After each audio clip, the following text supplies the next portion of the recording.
Welcome back to Speak. It's Tuesday, so it's time for Key's Big List. Key, what do you got today? Yeah, I got a big giant list coming Key, right it's now. playoff time. Wait a minute, I Paul. got this. It's time for Paul's Big List. You can go take a seat on the bench. I got on, you. man. It's the Truth Takeover, Key. I got Lord, this. have Come mercy. on, All man. right, I got you okay. today. Take I'm gonna it let you away. do your thing. All right, today, Paul's Big List. Most pressure to win a championship. Yes, that's right. Who has the most pressure to win an NBA championship?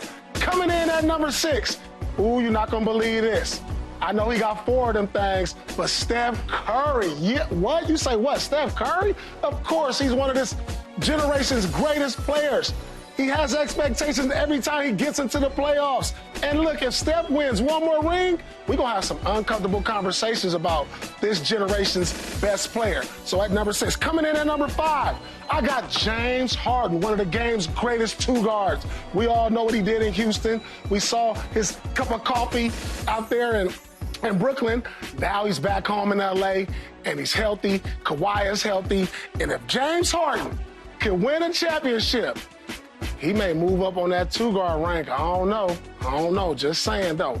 All right, coming in at number 4, Luka Doncic. It wouldn't be a list if I didn't put Luka in there as a top 5 player, as an MVP candidate.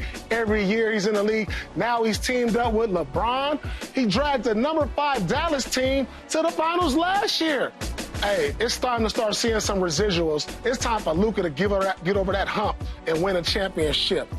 Coming in at number 3, Nikola Jokic. It wouldn't be right if I didn't put the game's best player in. Listen, this guy has won 3 MVPs. He's the game's most dominant player. We've seen numbers that you only see in video games. That's right, 61, 10, and 10, 30, 20, and 20. I mean, every time you're the game's best player, you're expected to win a championship. Coming in at number 2 now. That's right, he just won a championship, and he plays for the Boston Celtics. Jason Tatum. You're saying, well, why Jason Tatum? He just won. Well, they're like, oh, they went to the playoffs. Everybody was hurt. He's not one of those guys. He's not a superstar. Well, let me tell y'all something. Jason Tatum's career rivals those of the game's all-time greats. This guy has been to 7 conference finals.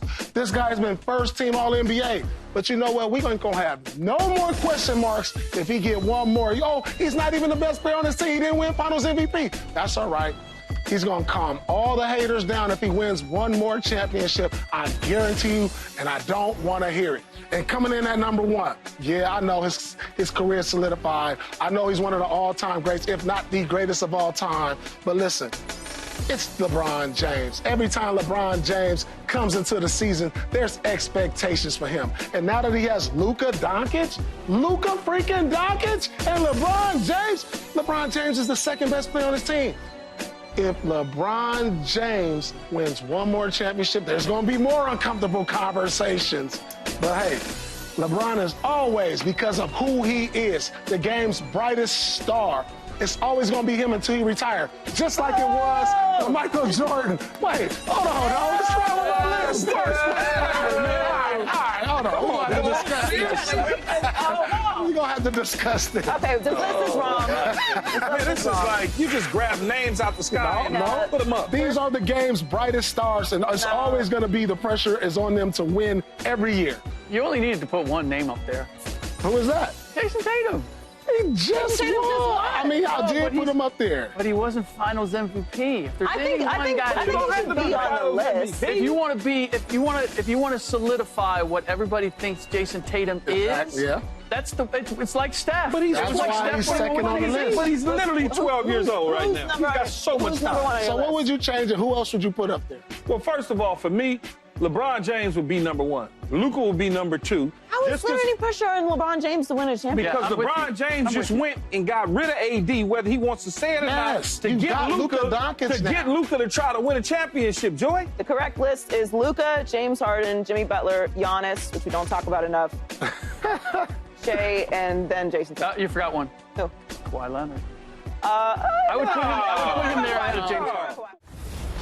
The regular season is over, and NBA awards will be given out soon. Rick, you're a voter. Yeah. So let's start with the biggest one. Who is your MVP? I believe I've said it before, but I'll say it again. Nikola Jokic from Ooh.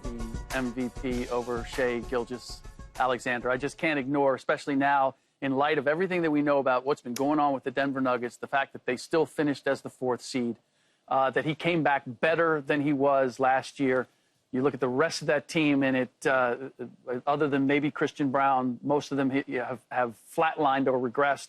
He's the reason that they are where they are. So he was my MVP. This was weird this year, by the way, because we got a notice. It was like, I don't know, sort of like secret agent espionage voting this year. They let us know that sometime between April 15th and the 18th that we were going to receive our ballots. And then you'd have 16 hours to fill out your ballots before I don't know, they'd self-destruct. I don't know what the deal was. So I got a text late last night. Ready in the morning, 6 p.m. Eastern, have it in. Who is your defensive player of the year? Defensive player of the year is somebody that I has been slept on or overlooked, and that's Giannis Antetokounmpo. There's a lot of other guys who are considered defensive specialists. Amen Thompson's getting some love. Dyson Daniels in Atlanta. Evan Mobley in Cleveland. But for me, if you look at what Giannis has around him and the fact that they were still a decent defensive team, he has to do everything for them, and he does. And so I can't ignore that. It may not be an MVP. It's actually 3rd on my MVP ballot. Not top of the list there, but defensively, I think he checks more boxes for them than anybody else. So you 0 for 2 right now. MVP odds, you got Joker versus Shai. Why? I would think based on, first of all, you get the Joker fatigue.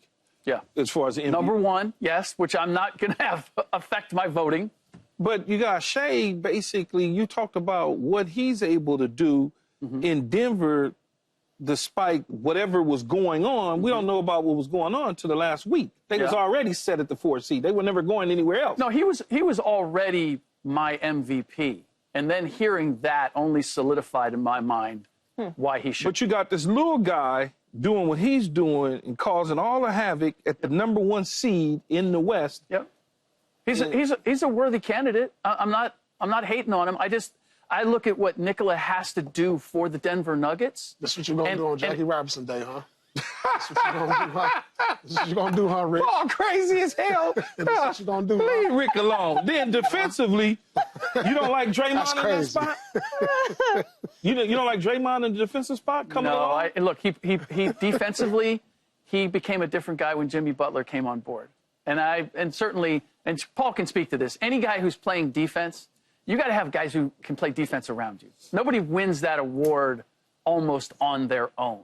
I just look at what Giannis has to do with the guys that are around him. I mean, Taurean Prince can defend a little bit. Brook Lopez being there helps. But he has to do more and is more versatile than any guy I know. Who is your coach of the year? Coach of the year, Kenny Atkinson from the Cleveland Cavaliers. I can't ignore the jump that they made. Yes, they were good before, but 48 to 64. Sometimes that last step, going from a good team to a great team, is a lot harder than going from a mediocre team to a good team. How about a bad team that won like 2 games last year at some point? Detroit Pistons. You see the pattern? You see this pattern, right? Yeah, I understand. I get it. It's Jackie Robinson Day. I get it. Ime Udoka should be probably. We're not going to do. We got bigger staff. We got bigger staff. Ime, you could have said all these other people, but on Jackie Robinson Day, this is what you want to do. Wait, I still got one more. shot. Well, we're not counting Giannis. Are we not counting Giannis? I'm 1 for 3. But Detroit. 1 for 3. Well, no. Because he's not American. Ain't that what you going to say? Who is your clutch player of the year? Jalen Brunson.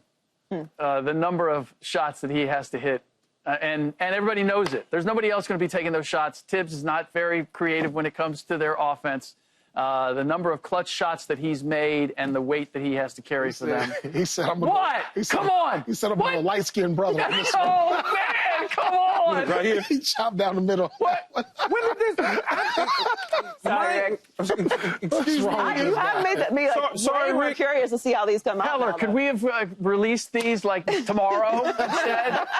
Rick, serious question. What? When did this clutch player come up? When was this? That's fairly new. It wasn't all always this on there. Jackie Robinson Last Day, huh? year or two. Yeah, I think it was. Yeah. Subscribe here to get the latest from Speak, and go watch a few segments from our other shows on FS1.